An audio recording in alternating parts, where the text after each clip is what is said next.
All right. So, is this the first time we've ever talked? Yeah. I guess so. Yeah, I was just getting started when the last video came out. Yeah, I was gonna start part. there. Yeah, last time we left off, you were running, but you were still. I think I checked. You were like 10 minutes behind the record. You weren't really in the video at all, but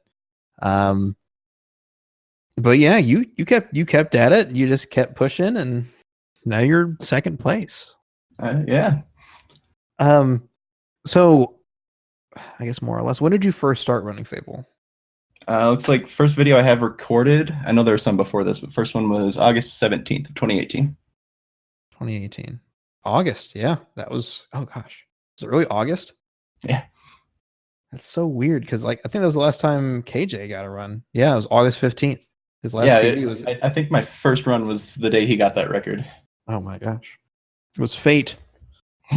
Dude, are you KJ in disguise? I am not. That's all good. Okay. So you ended up coming pretty quickly up the ranks. When did you first took record? I think it was like no. It was before that. late January. I think the 108.41, I want to say. Yep. It was 108.42 or was it 41? Whatever. Maybe I rounded my runs for a while when I submitted them. Gotcha. 108.41 on it was the end of January. Yeah. Can you maybe tell me about that experience of starting a game and then pretty quickly moving up the ranks? I took a lot of breaks. But yeah, I really enjoyed the game. This was kind of like the first game I settled on. Mm-hmm. Just ran a few random games for a month or two. Found these guys and it was awesome. It was welcomed right away. Had a lot of fun. I'd played Fable once before speedrunning it. Like as a kid, I played it. Yeah, and then getting it on PC, I did like half a playthrough, and then ended up looking around on games to find and to run, and found this. There you go. The rest is history. Yeah. Yeah, I gotta tell you, the Fable crew is they're good people. You know? Yeah. I felt the same way whenever I first kind of started poking my way around. I'm like, maybe I should do some speedruns. And I met KJ and Clean and Adam, and I was like, man, these guys they're nice, welcoming, helpful, cool peeps. I'm really excited to hang out with y'all at GDQ. Oh yeah, it'll be a lot of fun. Yeah, I mostly stayed in the background while I was starting. Kind of my style, I guess. Just do like offline runs and. I was gonna say I don't ever see you streaming. Every once in a while, I'll catch very rarely. Yeah. Okay. To each their own. I like streaming because I like chat interaction, but it does distract you from actually doing good runs. So I can see why that could be counterproductive. There we go. Yeah, it's definitely one of the biggest struggles for streaming for me. I gotcha. I'm enjoying it more. Whenever I can, I try to. Yeah. So, in the process, I think right as soon as you first came in around August, right? And that was right before the big change to Sword of Aeons. Yeah. So I guess it wouldn't be that too much of a difference for you. I guess probably not because you hadn't been playing the game for forever. So it'd probably be easier to switch. Do you think it was an easy switch to the Sword of Aeons route, or was it actually the route change actually brought me back from like I was kind of just done. I was sort of happy with my run. It was I think a 114 in game time, and yeah, I looking at my dates. It was like 2.5 months where I didn't have a run, and then I think right when the Aeons route started, I came back and just kept going from there. There you go, revitalized. Yeah, and then the hotshot glitch that breathed even more life into the run. I was about to say we haven't really gotten into that, but might as well now. So hotshot glitch. I think Adam was telling me that he sort of did it for like one or two things, but you were the one who sort of more or less was playing around with the hotshot glitch and trying to actually use it more often. I was trying to push it as much as I could. Yeah. Mm-hmm.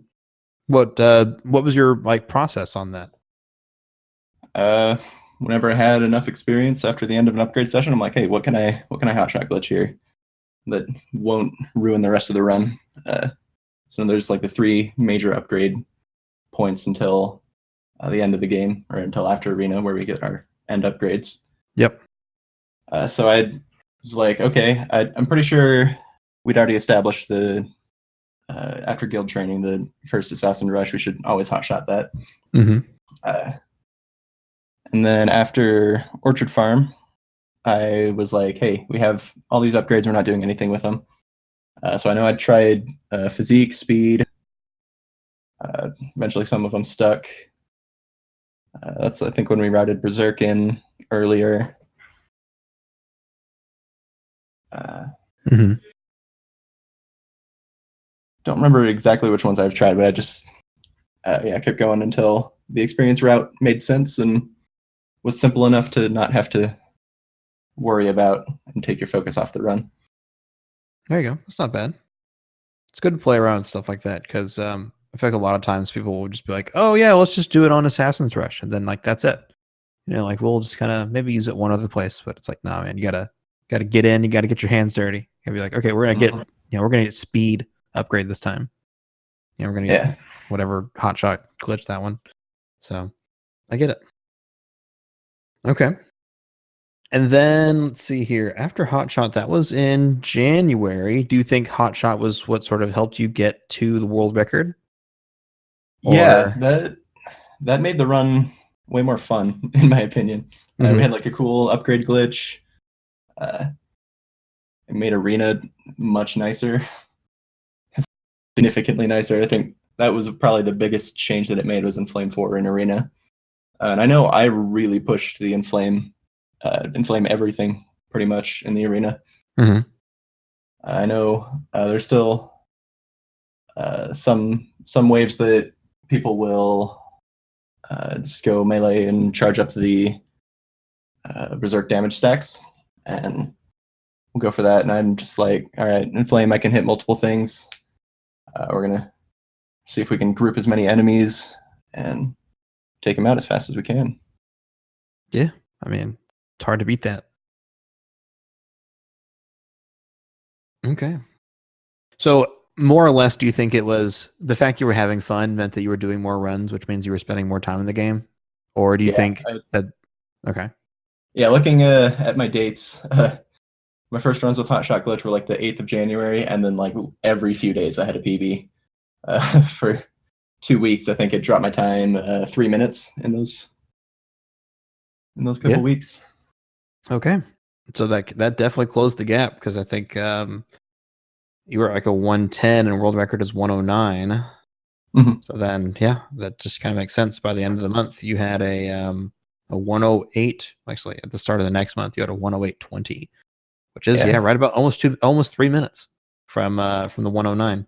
So in a month, you saved right about 3 minutes. Yeah, that was just about all Hotshot Glitch. There you go. You kept pushing into March, and I think even into April as well. But that's right around the time when Raheem shows up. Yeah, out of nowhere. Yeah, definitely out of nowhere. Like that was a name that I was like, I know I've seen him in chat before, but like when he showed up on the leaderboard, I'm like, okay, cool, there's another runner, and then all of a sudden he's like, oh, and he has a world record. I'm like, what? Yeah. Tell me about Raheem. Yeah, I don't remember exactly the dates that he came around, but it was right as I was starting. I think it was probably January, February that he started. I guess don't quote me on that, but he started showing up in chats and just started doing runs, and he just rocketed up the leaderboard. Yeah, no kidding. He took the record away from me after like 3 months, I think. It was in May, so I think he started early March. So okay. Yeah. Yeah, still, I mean that's pretty close. He takes the world record in May. I mean, that's, gosh, what, 2 months after starting? That's Yeah. almost like you. Yeah. What was I gonna say? So, what would you say separates everyone's play? Because I think your Raheem is faster than you by about a minute now, and you're about a minute faster than Clean.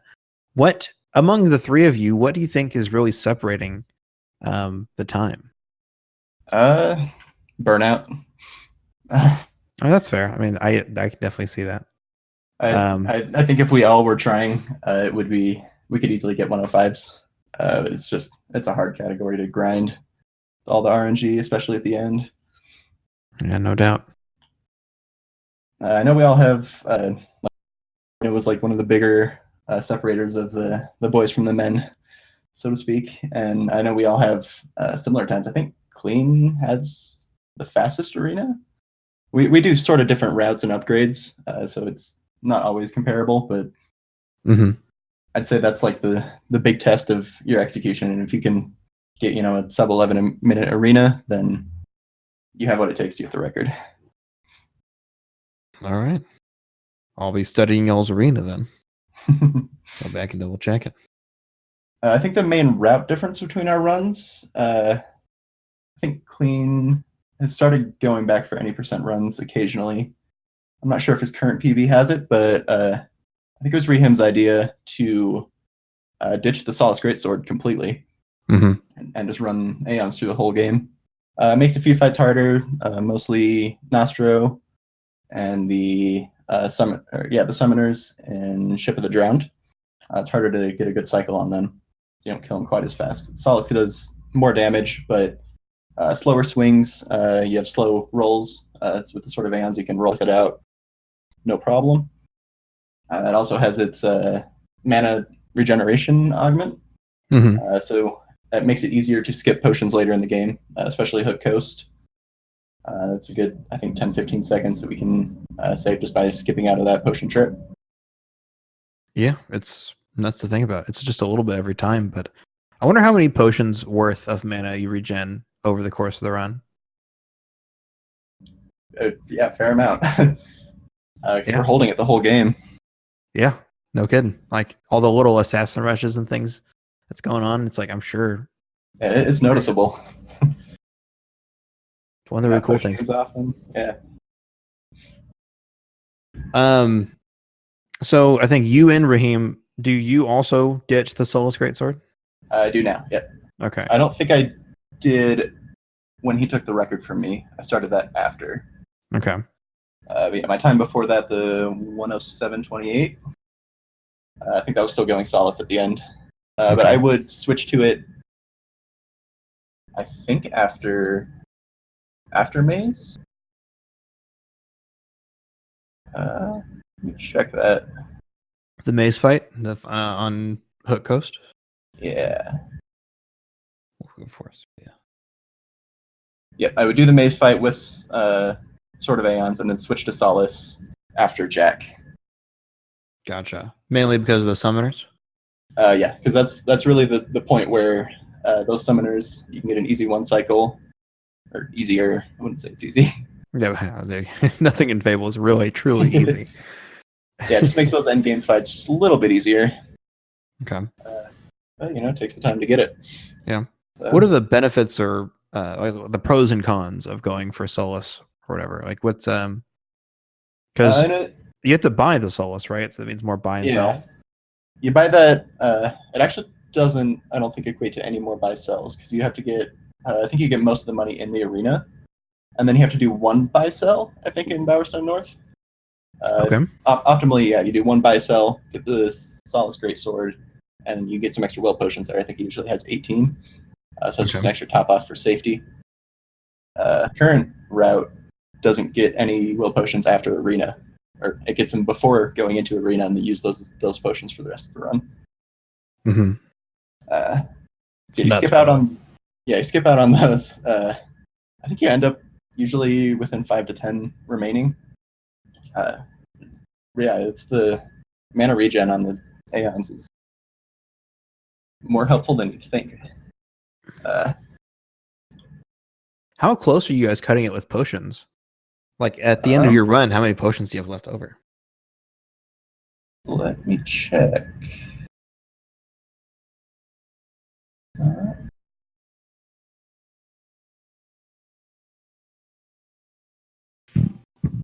This last war.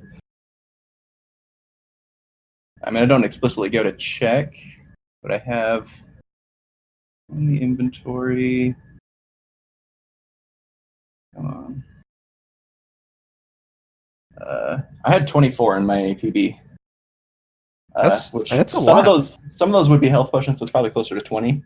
Actually, it's a lot safer than I was thinking. Yeah, I was gonna say I thought you guys would be cutting it really close, but it doesn't sound like it. Sounds like you guys are got plenty of leeway. It's definitely comfy. Okay. But yeah, sorry. Back to the time save of Solace versus Aeons only. It's in a perfect world, Solace isn't that much slower if you get perfect fights all throughout, but that's not very likely. So in general, Aeons is slightly harder for the end game. Usually saves 5 to 10 seconds at least. Okay. So you're not getting those perfect fights. Okay, that's not so bad. But then, how much time would it lose to go get the Solace Greatsword? Because that, even though it's just one buy sell, that'd probably be about 10 seconds, right? Yeah, getting it's 10 to 15 depending on how good your menuing is. Mm-hmm. Okay. So it's up for debate. Some runners will die on the hill that it's not better. I imagine there's some heated battles in the Discord. But for me, it definitely feels faster. Yeah, there's a lot of that's the thing about speedrunning is that a lot of people are like, oh man, but it feels so much faster. It feels slower. Right? I wonder if anyone would actually sit down and do like a video comparison. I know Adam's done some, and I think that was the comparison. Like you'd have to be kind of perfect to save the 15 seconds that it takes to get. Mm-hmm. Gotcha. Okay, so it's more or less it's pretty equal. Yeah, it's not a contributing factor to like world record or not. Yeah, it's not saving 30 seconds. Gotcha. Okay. Speaking of 30 seconds, Raheem is right about 30 seconds off from a 104XX. Yes. Do you see that happening anytime soon at all? Yeah. You do? I think when someone gets the motivation to start the 80% grind again, it should come up pretty quick. Okay. There are secret strats kind of that nobody's been able to pull off in a run. I think I discovered it as far as I know. Skipping a dig phase from Arachnox in the arena. It's really weird, seems super random to be able to get. I think there have been 6 times that it's been pulled off total. Yeah, you somehow manipulate Arachnox's AI and it will skip its dig, which can save 10, 15. Whoa, yeah. So what does it do? It just disappears, right? It will just not dig down at all. It'll just go and swing it at you again, and I think it involves a charge. It seems to be the common denominator of all the clips that we have. Oh, okay.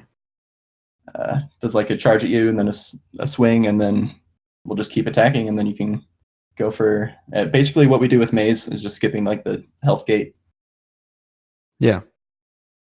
Interesting. But yeah, there's not been a consistent way to be able to do that we found. That seems promising, and I'm sure that there is a way, but it's just going to be hard to find out the method. Yeah, there's actually a better way to test. We found debug values that we can edit the exe for the game and be able to like save during glass. I had not heard about this. Yeah, it'll so we can actually just make a save right before the starting Arachnox phase and just test it until we can figure it out. Oh, that's sick. I know that's kind of the biggest gaping time save. Okay. Yeah, if we can get that. I know my sum of best was in a low 104. I know Rehim's is like 103.59 last I saw. Mm-hmm. So I think it's definitely possible if someone can get the motivation. All right. What was I going to say? Well, we're talking about the sort of the more or less the future. Do you see any future, anything in the future in particular? Like I know prison skip is kind of one of those topics that's around for a while. Everyone has to decide if it's going to happen or if it's not going to happen. But where do you fall on that? Eventually, yeah. You think it's going to happen someday? Yeah, it's gonna be hyped. Dude, I hope. I really do. I have no idea how, but something random is gonna show up, and we're just gonna be like, okay. I think it's more likely that we'll skip like the entire section, and I'm pretty sure Adam's on the same page of if we can find a way to like get to Hook Coast before going past a trader escort. Theoretically, we could skip that entire part of the game and cut. Yeah, probably no kidding. 10, 20, 30 minutes there. Yeah, and I remember he was telling me about it, and I was like, "Oh, you know what? That's actually a really good idea. Like, just the idea that prison itself is so hard to skip, mainly because there's so many things going on with that. But it's like, what if you just skip the whole thing? You know, like fuck the prison, fuck all of whatever Witchwood. Who cares? Skip the arena. We're just gonna skip right to Hook Coast. I mean, you already have Sword of Aeons, right? Yeah. So you have a good weapon, and then if you can, we've shown that that's enough to go through the end of the game. Yeah, if you could get your stats up, get some experience, you could. I mean, probably have to figure out a way to. You could probably have to route potions back in, the Aegis potions. But I mean, beyond that, like you could probably manage to do it. And so that's a pretty solid one if you can figure out how it works. If you can make that happen. Yeah, find a way to trigger return to Hook Coast, and that should, in theory, be all we need. Yeah, well, it's a big in theory. Yeah, we found a way to disable map scripts with edit mode. We need a way to find out how to enable all of them. So man, dude, wouldn't that be so sick? Wouldn't that be so sick? We just re-enable all loading zones and stuff. Oh man, that'd be interesting. I think that'd be super cool. Yeah. Okay. All right. So, is there anything that we haven't talked about that you think we should mention? Can't think of anything. Okay. Yeah. Well, I guess we'll just go ahead and leave it off at that. So, all right. All right. Yeah. If there's a group chat that happens, I will do my best. Yeah, man. We'll see if we can't get something going. But I'm gonna go ahead and end the recording here.